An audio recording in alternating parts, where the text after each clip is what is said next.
എല്ലാ വിഭവങ്ങളും തങ്ങൾക്ക് അവകാശപ്പെട്ടതാണെന്ന ധാർഷ്ട്യത്തോടെ ഏതു രാജ്യത്തും ഇടിച്ചു കയറാനുള്ള അമേരിക്കയുടെയും ഇസ്രായേലിന്റെയും അധിനിവേശ ശ്രമങ്ങളെ അവരുടെ ഉൽപ്പന്നങ്ങൾ ബഹിഷ്കരിച്ചുകൊണ്ട് ലോകം നേരിടണമെന്ന് സാഹിത്യകാരി സാറ ജോസഫ് ആഹ്വാനം ചെയ്തു. മധ്യേഷ്യയിലെ അമേരിക്കൻ ഇസ്രായേൽ അധിനിവേശം അവസാനിപ്പിക്കുക, യുദ്ധം മാനവികതയ്ക്കെതിരെയുള്ള കുറ്റകൃത്യം എന്നീ മുദ്രാവാക്യങ്ങൾ ഉയർത്തി തൃശൂരിൽ മനുഷ്യാവകാശ പ്രവർത്തകർ നടത്തിയ യുദ്ധവിരുദ്ധ റാലി ഉദ്ഘാടനം ചെയ്ത് സംസാരിക്കുകയായിരുന്നു അവർ. വിഡ്ഢിയും ദുഷ്ടനും ചേർന്ന ഒരു സമ്മിശ്ര രൂപം അയാളുടെ രാജ്യത്തിന് മാത്രമല്ല ലോകരാജ്യങ്ങൾക്കൊക്കെയും ഭീഷണിയായി മാറിയിരിക്കുന്നതാണ് നാം കണ്ടുകൊണ്ടിരിക്കുന്നത്.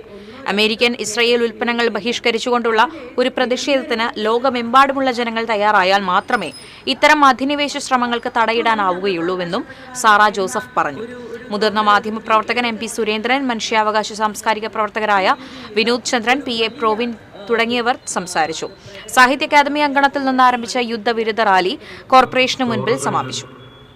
നാസയുടെ താഴെയുള്ള കോമ്പൗണ്ടുകളിലും ചില ലോക നേതാക്കന്മാർ